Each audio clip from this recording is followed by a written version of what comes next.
राधे राधे दोस्तों, आपके अपने YouTube channel SP Chaudhary classes पे आपका हार्दिक अभिनंदन है। तो दोस्तों, आज हम हिंदी साहित्य की महत्वपूर्ण प्रश्नोत्तरी करेंगे। इसके अंदर आज का हमारा पहला क्वेश्चन है, सरहपाद को हिंदी का प्रथम कवि किसने माना है। सरहपाद को हिंदी का प्रथम कवि किसने माना। ऑप्शन आते हैं रामचंद्र शुक्ल, राहुल शांकरत्यान, रामकुमार वर्मा और नगेंद्र। तो सरहपाद को हिंदी का प्रथम कवि कौन मानते, राहुल शांकरत्यान। ऑप्शन नंबर बी सही हो जाएगा।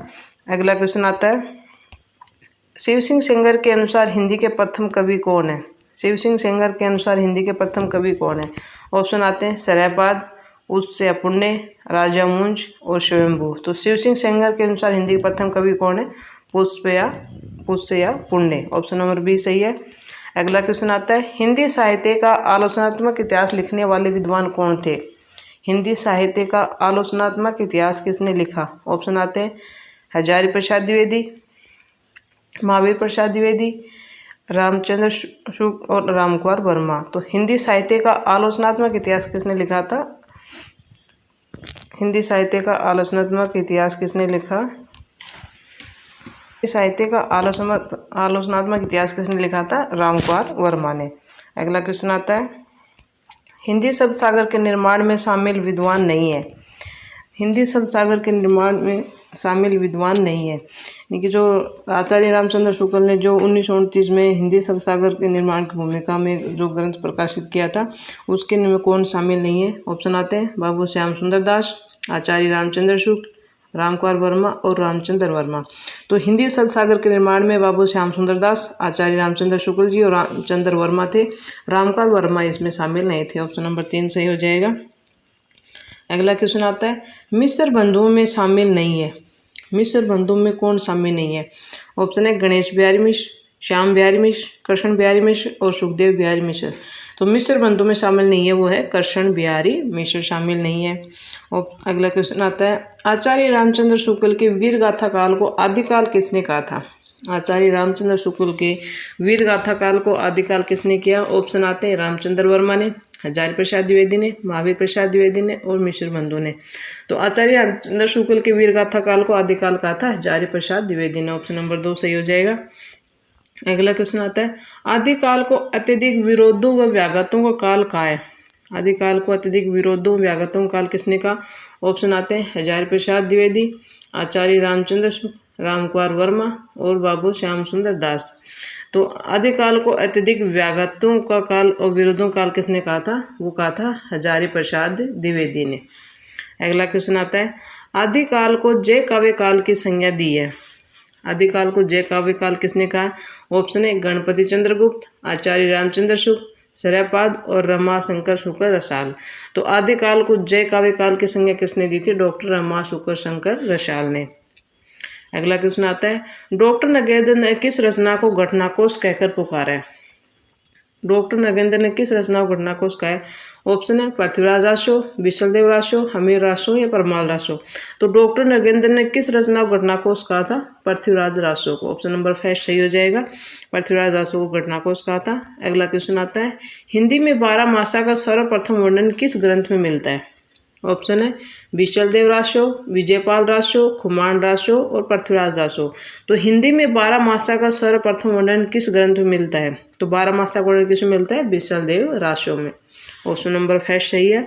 अगला क्वेश्चन आता है, 12 बरस ले क्यूकर जिए ओ 13 ले जिए सियार, वर्ष 18 क्षत्रिय जीवे आगे जीवन को अधिकार। ये पंक्ति किस काव्य की है। ऑप्शन है पृथ्वीराज रासो, परमाल रासो, खुमान रासो, हमीर रासो। तो ये पंक्ति किसकी है, ये है परमाल रासो की। अगला क्वेश्चन आता है, अभ्रंश भाषा में लिखित रामचरित्र कौन सा है। अभ्रंश भाषा में कौन लिखित वो रामचरित्र कौन सा है। ऑप्शन आते हैं रामायण, पयमचर्यु, रामचंद्रिका और महापुराण। तो अभ्रंश भाषा में लिखित रामायण कौन सी है, पयमचर्यु। अगला क्वेश्चन आता है, भरतवेश्वर बाहुबली रास नामक रचना किसकी है। भरतवेश्वर बाहुबली रास नामक रचना किसकी है। ऑप्शन है मुल्ला दाऊद, शालिभद्र सूरी, सरहपाद और पुष्पदंत। तो भरतवेश्वर बाहुबली रास रचना किसकी है, शालिभद्र सूरी की। अगला क्वेश्चन आता है, वर्ण रत्नाकर किसकी कृति है। वर्ण रत्नाकर किसकी कृति है। ऑप्शन है विद्यापति, हेमचंद्र, रत्नाकर और ज्योतिश्वर ठाकुर। तो वर्ण रत्नाकर किसकी करती है? ज्योतिश्वर ठाकुर की। ऑप्शन नंबर 4 सही है। अगला क्वेश्चन आता है, दामोदर शर्मा की इसमें से कौन सी रचना है? वर्ण रत्नाकर, संदेश राशक, शब्दानुशासन और उक्ति व्यक्ति प्रकरण। तो दामोदर शर्मा की कौन सी है इसमें? उक्ति व्यक्ति प्रकरण। ऑप्शन नंबर 4 सही है। अगला क्वेश्चन आता है, अपभ्रंश का पहला कवि किसे माना जाता है? अपभ्रंश का पहला कवि किसे कहा जाता है? शरापाद, स्वयंभू, हेमचंद्र और विद्यापति। तो अपभ्रंश का पहला कवि किसे कहा जाता है? स्वयंभू को। अगला क्वेश्चन आता है, आदिकाल को चारण काल किसने कहा? आदिकाल को चारण काल किसने कहा? डॉक्टर नगेंद्र ने, रामचंद्र शुक्ल ने, रामकुमार वर्मा ने और हजारी प्रसाद द्विवेदी ने। तो आदिकाल को चारण काल किसने कहा था? रामकुमार वर्मा ने। संधि और चारण काल कहा था, लेकिन वैसे आदिकाल को ऑप्शन के इसमें तो ऑप्शन के हिसाब से रामकुमार वर्मा, और वैसे आदिकाल को चारण काल किसने कहा था? जॉर्ज अब्राहम गिरीशन ने। और आदिकाल को संधि व चारण काल कहा था रामकुमार वर्मा ने। अगला क्वेश्चन आता है, अपभ्रंश व राजस्थानी भाषा के योग से बनी भाषा कौन सी है? जो अपभ्रंश व राजस्थानी के योग से बनी भाषा है।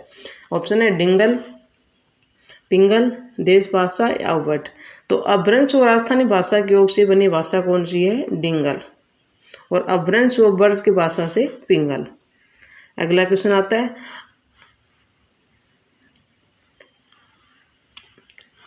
आदिकाल में खड़ी बोली का प्रयोग किस कवि ने किया? आदिकाल में खड़ी बोली का प्रयोग किस कवि ने किया? ऑप्शन है अमीर खुसरो, विद्यापति, चंद्रप्रदाई और शरपाद। आदिकाल में खड़ी बोली का प्रयोग किसने किया है? वो किया है अमीर खुसरो ने। खड़ी बोली का प्रयोग आदिकाल में अमीर खुसरो ने। अगला क्वेश्चन आता है, साहित्य का इतिहास जनता की चित्तवृत्ति का इतिहास है, ये कथन किसका है? साहित्य का इतिहास जनता की चित्तवृत्ति का इतिहास है, ये कथन किसका है? ऑप्शन आते हैं डॉक्टर रामकुमार वर्मा, हजारी प्रसाद द्विवेदी, गणपति चंद्र गुप्त और आचार्य रामचंद्र शुक्ल जी। तो जनता की चित्तवृत्ति किससे जुड़ी होती है? राम जी से। तो साहित्य का इतिहास जनता की चित्तवृत्ति का इतिहास ये कथन किसका? आचार्य रामचंद्र शुक्ल जी से। अगला क्वेश्चन आता है, हिंदी साहित्य की भूमिका के लेखक कौन है? हिंदी साहित्य की भूमिका डॉक्टर नगेंद्र, हजारी प्रसाद द्विवेदी, महावीर प्रसाद द्विवेदी और आचार्य रामचंद्र शुक्ल जी। तो हिंदी साहित्य की भूमिका किसने लिखी थी? हजारी प्रसाद द्विवेदी ने। ऑप्शन नंबर बी सही है। अगला क्वेश्चन आता है, हिंदी साहित्य के इतिहास लेखन की परंपरा का सूत्रपात किसने किया था? ऑप्शन है रामचंद्र शुक्ल जी, जॉर्ज ग्रियर्सन, गारदास दासी और शिव सिंह सेंगर। तो हिंदी साहित्य के इतिहास लेखन की परंपरा का सूत्रपात किसने किया था? गारदास दासी ने। ऑप्शन नंबर सी सही है। अगला क्वेश्चन आता है, आचार्य रामचंद्र शुक्ल के इतिहास ग्रंथ का नाम बताइए। ऑप्शन है हिंदी साहित्य का इतिहास, हिंदी साहित्य का अतीत, रसमीमांसा और हिंदी साहित्य का वैज्ञानिक इतिहास। तो आचार्य रामचंद्र शुक्ल जी का इतिहास ग्रंथ कौन सा है? हिंदी साहित्य का इतिहास, जो कब लिखा था? 1929 ईस्वी में। अगला क्वेश्चन आता है, असत्य कथन का चयन कीजिए। शुक्ल जी का इतिहास ग्रंथ 1929 में प्रकाशित हुआ था, सही है। गारदास दासी हिंदी साहित्य के इतिहास के प्रथम लेखक है, ये भी सही है। शिव सिंह सरोज में लगभग 1000 कवियों का वर्णन है, ये भी सही है। और हिंदी साहित्य का आदिकाल डॉक्टर नगेंद्र की रचना है, ये गलत है। तो हिंदी साहित्य का आदिकाल किसका है? हजारी प्रसाद द्विवेदी का। अगला आता है, अशुद्ध छाटिए। अशुद्ध को छाटना हिंदी भाषा और साहित्य किसका है? मोतीलाल बनारिया का, ये सही है। हिंदी साहित्य का वैज्ञानिक इतिहास कौन? गणपति चंद्र गुप्त का, ये भी सही है। हिंदी साहित्य का वैज्ञानिक इतिहास जॉर्ज ग्रियर्सन, ये गलत है।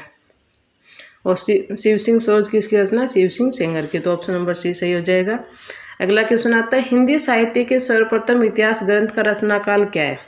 ऑप्शन है 1883 में, 1750 ईस्वी में, 1839 ईस्वी में, 1929 ईस्वी में। तो हिंदी का साहित्य के जो सर्वप्रथम इतिहास ग्रंथ लिखा गया था गारदास दासी द्वारा, वो था 1839 ईस्वी में। अगला क्वेश्चन आता है, हिंदी साहित्य का इतिहास सर्वप्रथम किस भाषा में लिखा गया? ऑप्शन आते हैं अंग्रेजी में, हिंदी में, उर्दू या फ्रेंच में। तो गारदास दासी का जो 1839 में लिखा गया जो इतिहास था, वो कौन सा? फ्रेंच भाषा में था। अगला आता है, उस इतिहास ग्रंथ का नाम बताइए जिसमें लगभग 5000 कवियों का विवरण मिलता है। मिसरबंधु विनोद, शिव सिंह सरोज, हिंदी साहित्य का अतीत और हिंदी साहित्य का इतिहास। तो 5000 कवियों का वर्णन किसमें मिलता है? मिसर बंधु विनोद में। कितने? 4591, मतलब लगभग 5000 कवि। अगला आता है हिंदी वीर काव्य के रचयिता कौन है? हिंदी वीर काव्य किसने लिखा? ऑप्शन है रामनेश त्रिपाठी, आचार्य चतुरसेन, टिक्कम सिंह तोमर और रामविलास शर्मा। तो हिंदी वीर काव्य किसने लिखा था? टिक्कम सिंह तोमर ने। ऑप्शन नंबर सी सही है। अगला क्वेश्चन आता है हिंदी साहित्य का इतिहास दर्शन ग्रंथ के लेखक कौन है? हिंदी साहित्य का इतिहास दर्शन किसने लिखा? ऑप्शन है विजेंद्र, नलिन विलोचन शर्मा, डॉक्टर नामवर सिंह और आचार्य रामचंद्र शुक्ल जी। तो हिंदी साहित्य का इतिहास दर्शन किसे करते हैं? आंखों से। तो Nalin विलोचन Sharma. Option number B सही हो जाएगा। अगला क्वेश्चन आता है हजारी प्रसाद द्विवेदी द्वारा रचित ग्रंथ नहीं है, कौन सा नहीं है वो बताना है। हिंदी साहित्य की भूमिका, रीति काव्य की भूमिका, हिंदी साहित्य का आदिकाल, हिंदी साहित्य का उद्भव और विकास। तो हजारी प्रसाद द्विवेदी ने कौन सा नहीं लिखा? रीति काव्य की भूमिका, वो है नगेंद्र का है। ऑप्शन नंबर बी सही है। अगला क्वेश्चन आता है संदेश राशक के रचयिता कौन है? ऑप्शन है जगनीक, अबुल फजल, अबुर रहमान और खुसरो। तो संदेश राशक के रचयिता कौन है? वो है अबुल रहमान। अगला क्वेश्चन आता है अपभ्रंश के प्रमुख कवि धनपाल की रचना कौन सी है? ऑप्शन है भविष्य कहाँ, उपदेश रसायन, महापुराण और खुमान रासो। तो धनपाल की रचना कौन सी है? भविष्य कहाँ। ऑप्शन नंबर 5 सही है। अगला आता है राहुल शंकरतन हिंदी का प्रथम कवि किसे मानते हैं? ऑप्शन आते हैं पुष्पदंत को, सरहपा को, शालिभद्र सूरी को और मुंज कवि को। तो राहुल शंकरतन हिंदी का प्रथम कवि किसे मानते हैं? सरहपा को। ऑप्शन नंबर बी सही है। अगला क्वेश्चन आता है शब्दानुशासन नामक प्राचीन व्याकरण ग्रंथ के रचयिता कौन है? ऑप्शन है मुनिजिन विजय, हेमचंद्र, राजशेखर और पाणिनि। तो शब्दानुशासन रचना किसकी है? वो हेमचंद्र की। अगला क्वेश्चन आता है पाहुड़ दोहा किसकी रचना है? पाहुड़ दोहा किसकी रचना है? ऑप्शन आते हैं धनपाल, हेमचंद्र, राम सिंह और शिव सिंह। तो पाहुड़ दोहा किसकी है? पाहुड़ दोहा है राम सिंह की। ऑप्शन नंबर सी सही है। तो दोस्तों आज के लिए इतना ही, मिलते हैं अगली कक्षा में। तब तक के लिए okay friends, thank you and bye bye. और आपने अगर मेरा चैनल सब्सक्राइब नहीं किया है, अगर आप चैनल पर नए तो चैनल को सब्सक्राइब करने ला।